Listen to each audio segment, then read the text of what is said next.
Brandon's tiny fingers tugged at the hem of Oliver's wrinkled white shirt as he stood outside the glass doors of the Skyview Tower, eyes wide at the glittering lights above. "Is this a castle, Daddy?" the 5-year-old asked, clutching his hand. Oliver Nash crouched, fixing his son's collar and brushing back his messy brown curls. "Kinda feels like it, huh?" he said with a tired smile. "But it's just a really tall building with really rich people on top." He stood up, straightening his thrift store black slacks and borrowed white shirt. The catering company had called him in last minute someone bailed, and they knew he was desperate for the overtime. He was only supposed to do weekend shifts so he could be home with Brandon after school, but Bills didn't care about parenting schedules. "You'll be good with Mrs. Langston, okay? Only for a few hours." Brandon nodded solemnly as the elderly babysitter opened her car door. "We're gonna finish that dinosaur puzzle, right?" he asked her. "You bet we are," she said with a warm smile before waving at Oliver. "Good luck tonight, sweetheart." Oliver watched the car pull away before exhaling hard and turning toward the building. He had no idea his life was about to change. The rooftop was ridiculous. Golden fairy lights hung from a custom rig, glowing softly against the velvet night sky. Tables were draped in white linen, topped with crystal glassware and floral centerpieces so elaborate they looked like they belonged in a royal wedding. A string quartet tuned their instruments in the corner. "Don't touch anything unless you're serving," the catering supervisor barked at Oliver as he handed him a tray of champagne flutes. Oliver nodded, adjusting his grip and weaving between the tables. He tried not to stare too long at the skyline. It was hard not to. This was the kind of place you only saw in movies, not somewhere a guy with a busted truck and overdue rent belonged. He was placing a flute on the corner of the bar when he saw her. She was standing near the edge of the rooftop, alone, the wind moving through her long dark hair like a scene out of a dream. Her black gown shimmered in the light, open at the back and hugging her curves in a way that made it impossible not to notice. She wasn't just beautiful, she was magnetic. And then she turned. Her eyes locked on his and held. For a second, Oliver forgot he was holding a tray. He looked away quickly, pretending to adjust the glass placement. "Hey," a server whispered behind him, "that's Helena Kingsley." "Who?" Oliver asked. "She owns the building, and 2 more across the street, billionaire tech heiress. Basically lives in Forbes." Oliver blinked. "She's the one throwing this." "Yep, tonight's a private dinner for some board members. Real exclusive." He stole one last glance at her. "Billionaire, huh? Figures. She had that whole goddess on a balcony thing going on." "Stop gawking and pass the hors d'oeuvres," the supervisor snapped. Helena Kingsley was bored out of her mind. She hated these things stiff dinners with men twice her age trying to sound smarter than her while secretly underestimating her. But appearances mattered. Ever since she took over Kingsley Innovations, she'd been fighting to be seen as more than the daughter of a tech legend. The only reason she'd even flown back to New York was to keep investors confident, especially after the media tried to make a scandal out of her turning down a merger. But for once, something had distracted her from the politics. Him. The server with the kind eyes and the tired stance. He didn't belong here, and not in the usual way. He stood straighter, watched the room differently, and when their eyes met, there was something honest about him, something that didn't want anything from her. She found herself watching him from across the room more than once. After the main course was served and the guests were lost in shallow conversation, she slipped away toward the back of the rooftop, where a small side table had been set for the staff to rest. He was there, standing alone with a cup of water, gazing at the lights like he was imagining a world he couldn't reach. "Do you like the view?" she asked. He turned, surprised. "Sorry, I didn't mean to be here. It was just..." You're fine, she said, stepping closer. It's my party. I can talk to whoever I want. He blinked, unsure if she was joking. I'm Helena. Oliver, he said slowly, wiping his hand before offering it. Oliver Nash. She shook it. You're not a full-time caterer, are you? He gave a short laugh. That obvious. You stand like a man who's used to carrying more than trays. He hesitated. I'm a single dad. Work part-time jobs where it can. Construction sometimes. This gig just fit the schedule. Her expression softened. How old is your kid? Brandon, he's 5, loves dinosaurs. Thinks I'm a superhero because I fixed his toy T-Rex with duct tape. She smiled, and there it was again, that pull. That warmth in her chest that had nothing to do with the champagne. Must be hard, she said gently. It's worth it, he said. He's everything. The honesty in his voice struck her. It wasn't performative. He wasn't trying to impress her. He didn't even know who she was at first. And now that he did, he still wasn't trying to pitch an idea or get close. It was refreshing. You're not going to ask what I do, she asked. I already heard. Tech billionaire. Owns this building and probably 10 others. You don't seem impressed. I am, he said simply. But not because of the money, just, it's hard building something, that kind of drive. I respect that. She looked at him for a long moment. Would you have dinner with me? She asked. Oliver froze. Right now. No, she said, laughing gently. Tomorrow, I'll send a car, just you and me, no board members, no trays. He hesitated. Why? Because I want to. And because the most interesting man at this party is the one who thinks he doesn't belong. She slid a card into his hand. Call the number in the morning, ask for Lucas, he'll arrange everything. With that, she turned and walked away, leaving him staring after her like someone had knocked the wind out of him. Oliver looked down at the card. And for the first time in a long time, hope stirred in his chest. The black car pulled up in front of the modest walk-up in Queens just after 6. Oliver had been watching the street from the window with Brandon on his hip for the last 15 minutes, trying not to pace even though every cell in his body was vibrating. Lucas, the man Helena had told him to call, hadn't asked many questions when Oliver finally worked up the nerve to call. Just an address, a time, and a comm will take care of everything. Now, an actual chauffeur in a charcoal suit stepped out, checked a clipboard, and gave a subtle nod up at the window. Is that our ride to outer space? Brandon asked, eyes wide. Not quite, buddy, Oliver said with a quiet laugh. But it's definitely the nicest car either of us has seen in real life. Brandon was staying with Mrs. Langston again. Oliver had made sure she had Brandon's favorite snacks, his Dino pajamas, and that she knew bedtime was non-negotiable. Still, as he bent to kiss his son goodbye, his chest clenched. You be good, okay? Promise, Brandon said, wrapping his arms around Oliver's neck tightly before letting go. The drive into the city was silent, except for the low hum of the engine and Oliver's thoughts looping around the same question. What the hell was he doing? He didn't own a suit. He didn't know which fork went with what. He hadn't been on a date since Brandon's mom left, and even then, that relationship had been more about circumstance than connection. But when Helena had handed him that card, something in her eyes had made it impossible to say no. The car stopped in front of a building Oliver had seen in magazines, the kind of place where penthouses had their own pools and private elevators. Lucas was already waiting at the entrance, dressed in a tailored navy suit. Mr. Nash, he said, extending a hand.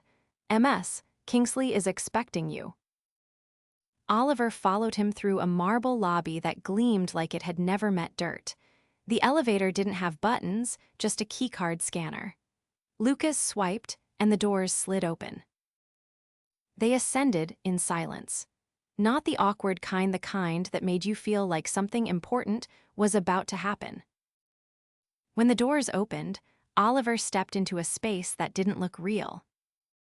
Floor-to-ceiling windows revealed the skyline in full, glowing gold and silver beneath the deepening twilight. A long dining table had been set near the far end, but it wasn't stiff or formal. The lights were low, the candles flickering, and soft jazz drifted from speakers hidden in the ceiling. Helena was already there, barefoot, curled up in a chair by the window with a glass of wine in her hand and a loose ivory blouse tucked into black silk trousers. She looked up when she heard him and smiled, not the kind meant for cameras, but the kind meant just for him. I was starting to worry you'd get cold feet. Oliver stepped in, the door sliding shut behind him. I almost did. Why didn't you? He glanced around, then met her gaze. Because I didn't want to spend the rest of the night wondering what I missed. She stood and crossed to the table, pouring him a glass of something golden. I like that answer. He looked down at the glass. I should probably say I don't usually drink, but that would be a lie. Good, she said, handing it to him. Because I planned this evening around the assumption that you'd be honest. He followed her to the table, where 2 plates were already served. Salmon, roasted vegetables, something green and complicated looking. He sat slowly, feeling every inch of his worn-out body in this place that felt like it belonged on another planet. I didn't grow up in this, Helena said, cutting into her food. Not that it matters now, but I think people assume I did. Oliver took a bite, trying not to react when it melted in his mouth like something out of a 5-star kitchen. What did you grow up in? A 1-bedroom in Hoboken. My dad built the company in our living room. Heard more about bandwidth and microchips than bedtime stories. You talk about him like he's still around. He's not. Heart attack 2 years ago. Oliver paused, then nodded. I'm sorry. Helena's fork hovered for a moment before she set it down. He was brilliant, but he thought showing weakness was a flaw, even with me, especially with me. Oliver leaned back, letting her words settle. I've never met anyone like you. That's probably true, she said with a soft laugh. But I think it's more interesting that I've never met anyone like you. He raised a brow. You mean someone who works 3 jobs and still gets collection calls? I mean someone who doesn't flinch when he's out of his element. She sipped her wine, eyes steady on his. Most people either try to impress me or avoid me. You just show up. Oliver looked down at his hands. I don't have anything else to offer. I don't want anything else, she said. For a long moment, they just sat there. The city buzzed beneath them, distant and quiet. Then Helena stood. Come on, I want to show you something. He followed her through the penthouse and out onto a terrace that wrapped around the building. The air was cooler here, the wind brushing past them as they stepped toward the glass railing. She pointed to a building across the river. That one? I bought it last year. It used to be a textile factory. We're converting it into an incubator space for startups. He looked at her surprised. You're not just collecting buildings. I'm building something that lasts, she said. Something that outlives me. Oliver leaned on the railing. Why me? Helena glanced over. Because you're not playing a game, and I'm tired of games. He turned toward her fully. This isn't my world, Helena. It doesn't have to be, she said. I'm inviting you into it. He hesitated, and what if don't fit? She stepped closer, her voice lower now, steady. Then I'll make space. Their eyes locked again, but this time, it felt different.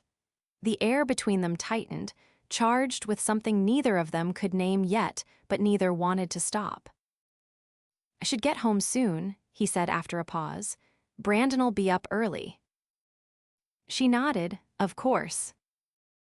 But her eyes lingered as he turned to leave. And so did his. The invitation came 2 days later, an envelope delivered by hand, thick cream paper, embossed with golden lettering. Helena hadn't called, hadn't sent a message.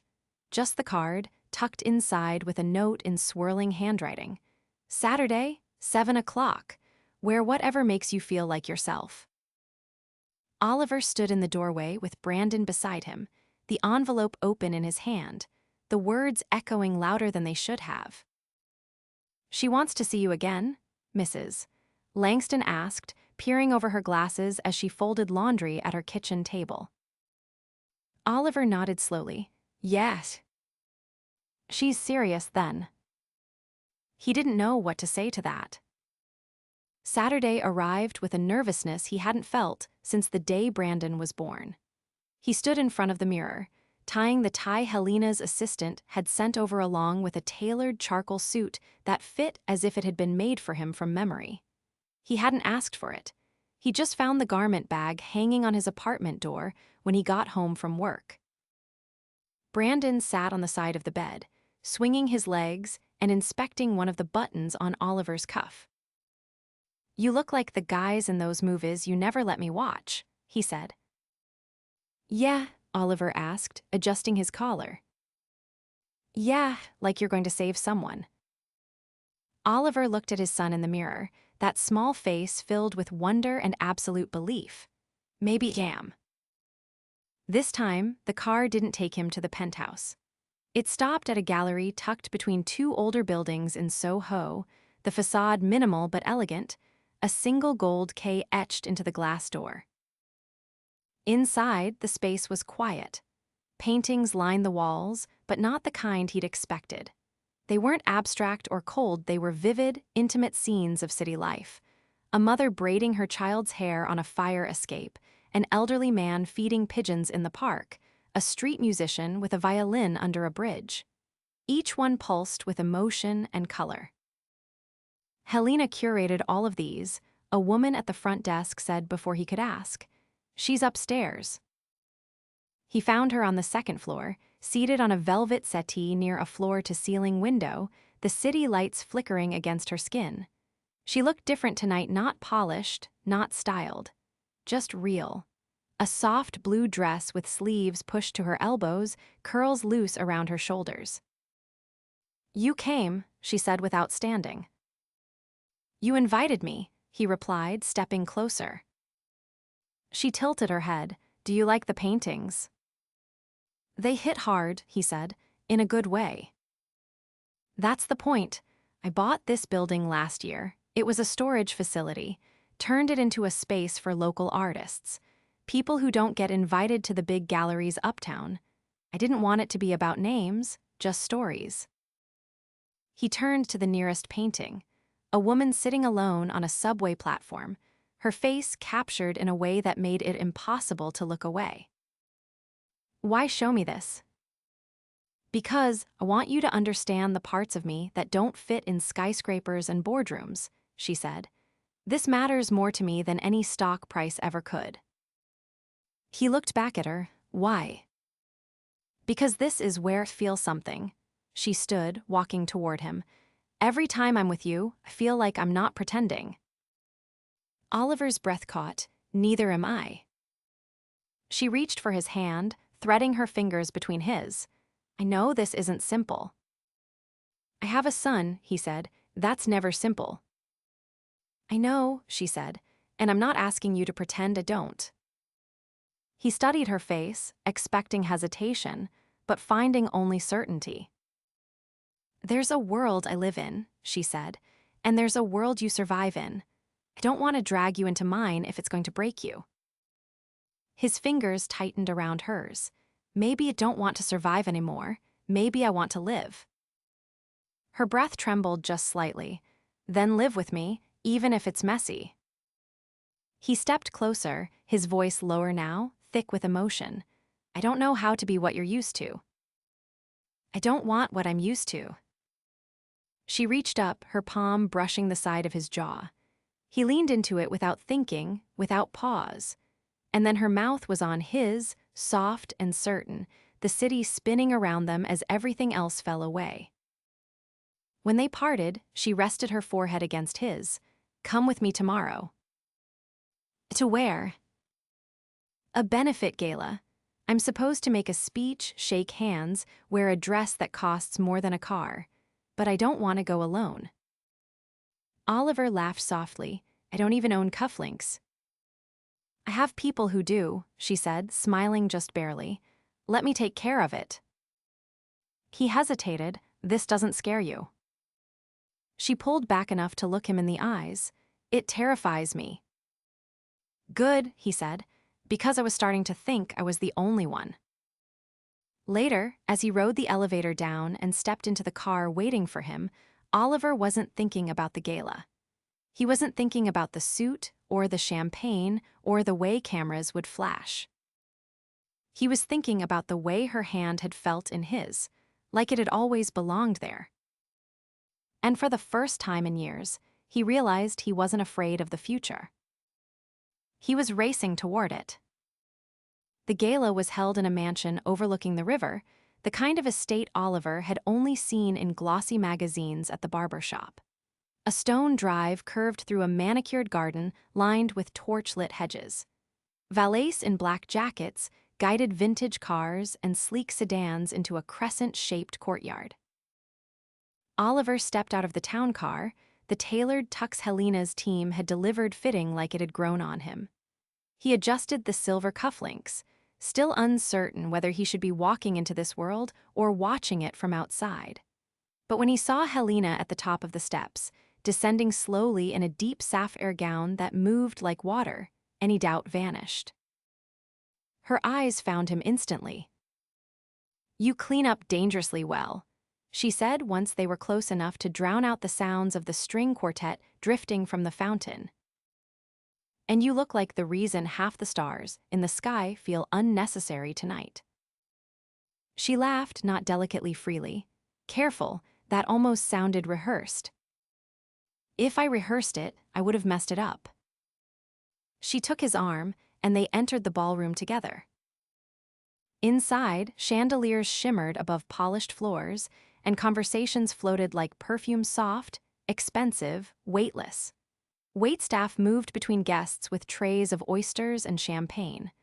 Oliver nodded politely at the curious glances, recognizing the looks of the elite trying to catalog him. But none of them mattered. Helena's hand never left his arm. They mingled briefly just enough to show face. Helena introduced him only by name, not occupation, not situation, and no one asked.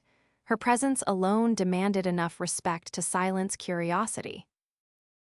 When they slipped away to a quieter corner balcony, she leaned against the railing, her tone shifting.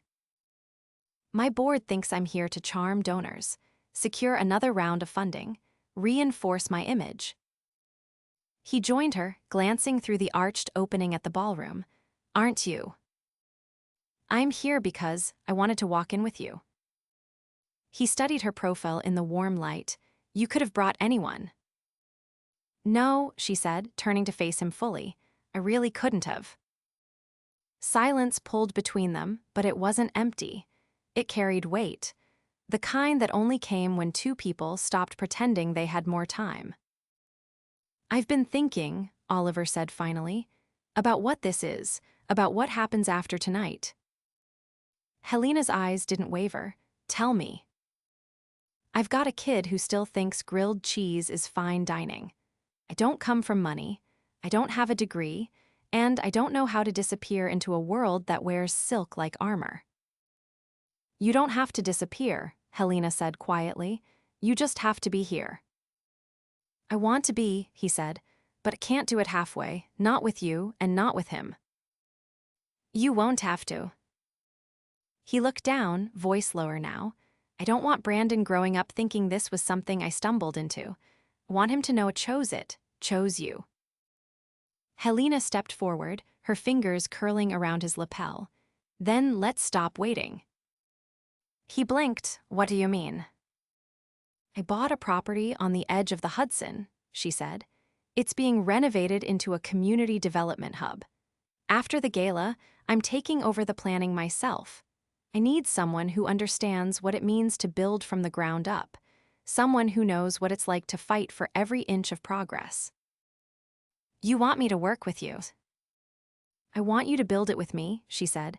Not just the project, all of it, a life, a home, a family that chooses each other every day. He reached for her hand. Are you ready for that? I've never been more certain. A quiet moment passed between them.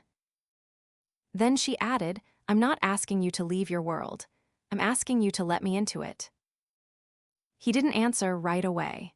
Instead, he pulled a folded piece of paper from his pocket and handed it to her. She opened it slowly.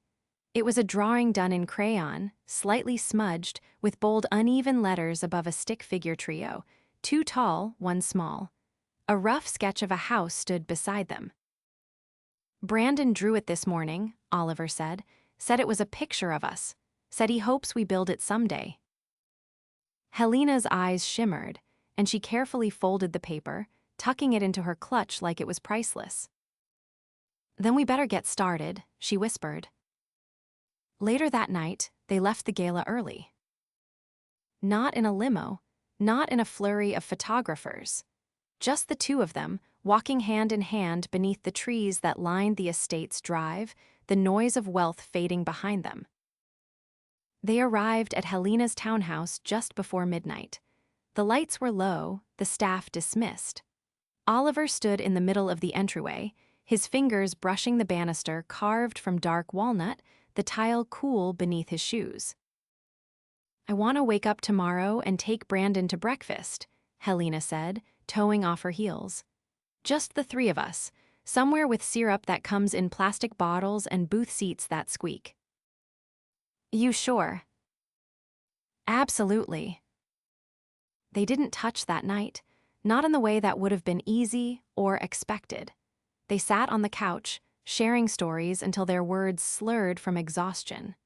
She rested her head on his shoulder, and he pulled a blanket over her when she fell asleep mid-sentence. In the morning, Brandon was waiting at the curb when Oliver arrived with the car. He ran straight into Helena's arms, laughing as she lifted him off the ground. You smell like flowers and pancakes, he declared. Best compliment I've had in years, she said. They drove to a diner with cracked menus and paper placemats. Brandon ordered chocolate chip waffles. Helena ordered the same. Oliver's heart felt too big for his chest. She never once looked at her phone. Weeks passed. The project by the Hudson began to rise one beam at a time. Oliver managed the crews. Helena handled the permits. They argued about flooring, laughed over budget overruns, and kissed behind scaffolding when no one was watching. Brandon came after school, wearing a hard hat too big for his head. He called it their castle. And for the first time, Oliver didn't feel like a man visiting someone else's life. He felt home. One afternoon, as the sun dipped behind the steel frame of the new center, Helena stood beside him, her fingers brushing his. You know, she murmured, it's not a rooftop dinner anymore.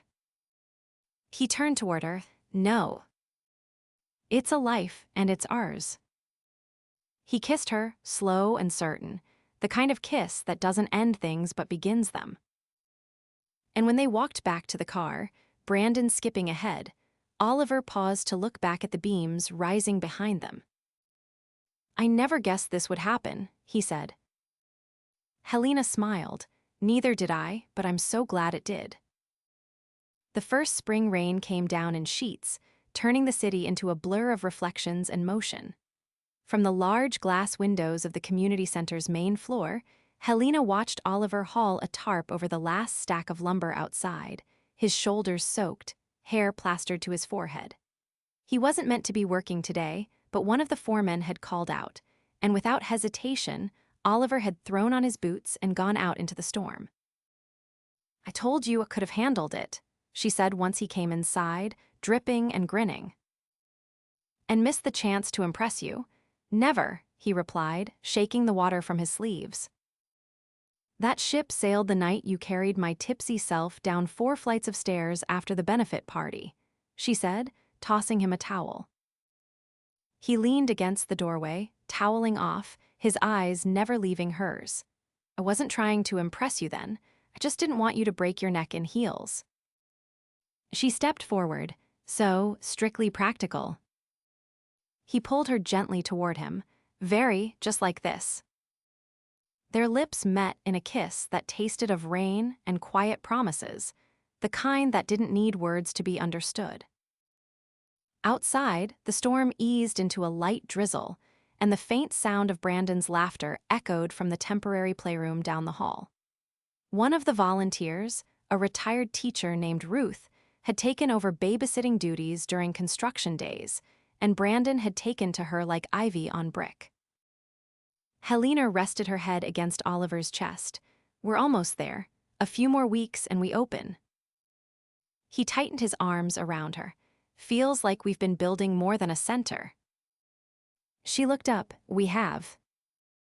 That evening, they returned to her townhouse, the one she'd quietly begun referring to as theirs. The scent of roasted garlic wafted from the kitchen, where Ruth had left a lasagna to bake before heading home. Brandon was busy at the coffee table, drawing what he insisted was a realistic dragon with colored pencils scattered around him. Oliver knelt beside him. What's this one called? Stormclaw, Brandon said proudly. He breathes lightning. Helena lowered herself onto the rug and studied the drawing. What's that on his chest? A heart shield, Brandon explained. It protects him from getting crushed, even if he flies into stuff. She met Oliver's gaze, something unspoken passing between them. After dinner, while Brandon brushed his teeth and recited dinosaur facts to his own reflection, Helena and Oliver sat on the balcony, sharing a blanket and a bottle of the dark red wine she'd been saving. You know, she said, I've had this ridiculous idea for weeks now. Is it the one where we sell everything, buy a boat, and become international smugglers of rare cheeses? Because I've already got a code name. She laughed softly. No, though now I'm curious. No, this one's crazier. Try me. I want to marry you. The world stilled. She looked at him. Not someday, not after the center opens, not when some arbitrary milestone is met. I want to marry you because I wake up every morning next to the only man who's ever made me feel like myself without asking me to shrink or shift, and I don't want another day to pass where I don't get to call you mine. He didn't answer right away. He just looked at her, eyes steady, jaw tight with emotion. Then he stood, walked inside, and returned moments later with something small in his hand. I've been carrying this in my wallet for 2 weeks, he said, unfolding a ring tucked in a velvet pouch. Was waiting for the right time. She blinked. You. He went to one knee. Helena Kingsley, will you marry me before you make me cry in front of our kid and this dragon drawing? She laughed through sudden tears. Yes, of course, yes. Behind them, Brandon peeked out from the doorway, toothbrush still in hand. Are we getting married? He asked, grinning. We are, Oliver said, lifting Helena to her feet. Do I get cake? Biggest one in the city, Helena promised. The wedding was held in the courtyard of the new center a week before its grand opening. White lanterns hung from the scaffolding, and folding chairs were arranged in perfect rows along the concrete floor that would soon be covered in tile. Ruth officiated. Brandon stood proudly beside them in a miniature gray suit, holding the rings like they were treasure. Helena wore a dress without diamonds, without embroidery, just silk, simple and strong. Oliver wore rolled sleeves and a boutonniere made of wildflowers Brandon had collected that morning. They said their vows beneath an arch wrapped in ivy, surrounded by friends, staff, and volunteers who had watched them build something greater than steel and beams. I never thought a man who came to serve champagne would end up giving me the one thing I didn't know I needed, Helena said, her voice full but steady. A home. Oliver took her hands. And I never thought I'd fall in love with someone who could buy the world but chose to build it instead with me. Their kiss was met with cheers, the sound echoing off half-finished walls and open skies. As the sun set over the Hudson, they danced in the center of the unfinished atrium, Brandon spinning between them, giggling without rhythm or reason. The music came from a single speaker. The cake was from a neighborhood bakery. The champagne glasses didn't match. But it was perfect. In the months that followed, the center opened its doors to families, artists, and dreamers. Oliver ran the operations. Helena handled programming. Ruth taught weekend classes in the art room. Brandon joined a community soccer team and insisted on being called Captain Lightning. They spent Sunday mornings in pajamas, building forts from couch cushions and making pancakes shaped like animals that rarely resembled the intended creatures. They spent Friday nights slow dancing in the kitchen while Brandon made blanket nests in the living room. They didn't need towers or spotlights anymore. They had each other. And every single day, they chose this life. Together, forever.